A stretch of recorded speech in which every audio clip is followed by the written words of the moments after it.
Have you ever been exploring a huge open world in a game and just stopped to wonder, how did they build all this?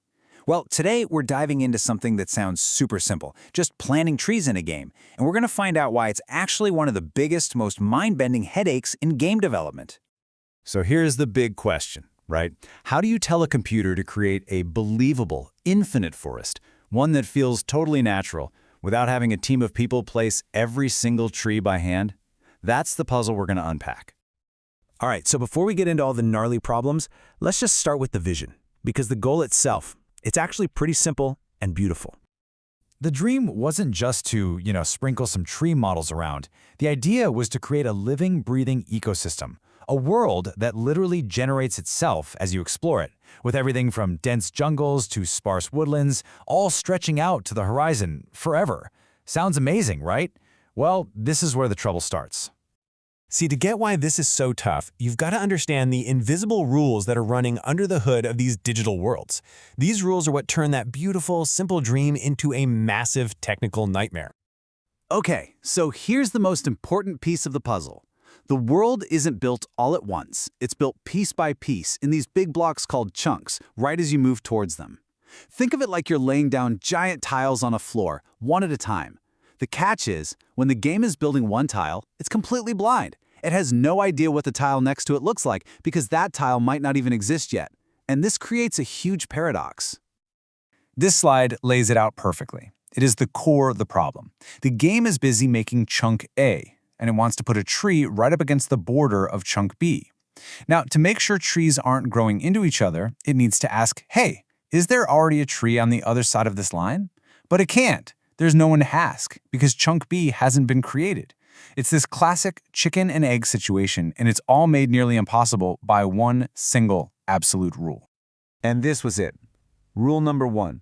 The first commandment. For the forest to look even remotely real, you can't have trees popping up inside of each other. It's a totally logical rule, but when you combine it with that blind chunk system we just talked about, well, placing trees across those invisible borders starts to seem completely impossible. So, with the problem clear, the developer basically went on this epic quest, running through a whole gauntlet of different ideas, just trying to crack this placement puzzle. And let me tell you, each idea seemed promising at first, but every single one had a fatal flaw. Okay, attempt number 1 is something called rejection sampling. It sounds fancy, but it's pretty straightforward. The computer just picks a random spot, checks if a tree can fit there without hitting anything else, and if the coast is clear, boom, it plants one. Simple, kind of elegant. But what about those chunk borders? And here it is, the fatal flaw. To be 100% sure you don't overlap with a tree in that chunk that doesn't exist yet, the only safe bet is to just not put any trees near the edge. At all. And the result? You get these perfectly straight, completely empty corridors running all over the world, tracing the invisible lines between the chunks. It just totally shatters the illusion. So it was back to the drawing board. All right, attempt number 2, grid and prune. This one is a little more organized. Instead of just random spots, it lays down a predictable grid of possible tree locations. Then, where 2 trees on the grid would overlap, an algorithm just steps in and prunes one of them, leaving a single winner. This seems way smarter, right? Because a grid can extend perfectly and predictably across all the chunk borders. But, of course, this clever idea had its own killer problems. First, the result you get can totally change depending on the order you check the overlaps, which is a recipe for chaos. But the second flaw is even wilder. Imagine you have a giant, majestic oak tree, and it happens to overlap with, say, 10 tiny little shrubs. In this system, for the oak to survive, it has to win a fight against every single one of those shrubs.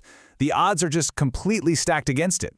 And the result is a forest that's biased towards tiny plants, because the big, beautiful trees almost always get pruned away. After hitting a brick wall again and again and again, it became pretty clear that a perfect, clean, mathematical solution just wasn't possible with these rules.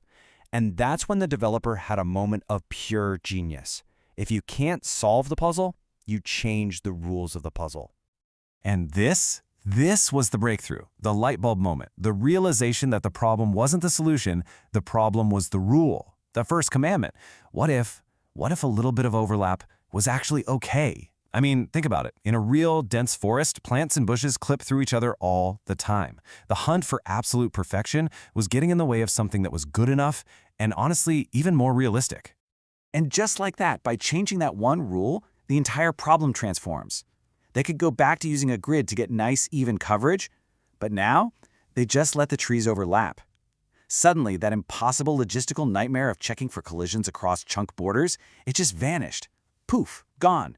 The challenge was no longer a technical paradox, it was an artistic one. Just find a grid spacing that looks good. It was a compromise that actually worked beautifully. So, with the main placement crisis officially over, it was time to add the finishing touches. Solving all the smaller problems that make a digital world actually feel believable. First up, you can't have trees growing sideways out of a sheer cliff. It just looks ridiculous. The solution is so simple and elegant. Before planting a tree, the code just does a quick check on the steepness of the ground. If it's too steep for that kind of tree, it just doesn't place one. Easy. Done. Next problem, you don't want your amazing procedural forests to just swallow your handcrafted towns and cities whole. The fix for this is really clever. Instead of just a hard circle that says no trees here, it uses two circles. There's an inner radius where there are absolutely 0 trees, creating a nice clearing. But then there's an outer radius where the probability of a tree appearing slowly fades from 0 back up to 100%. It creates this beautiful, natural-looking edge to the forest. So the forest was built. It was endless, it was diverse, it looked incredible. The impossible problem had been solved. But that success came with a terrifying hidden cost that threatened to derail the whole thing. And this right here is the gut punch, the performance.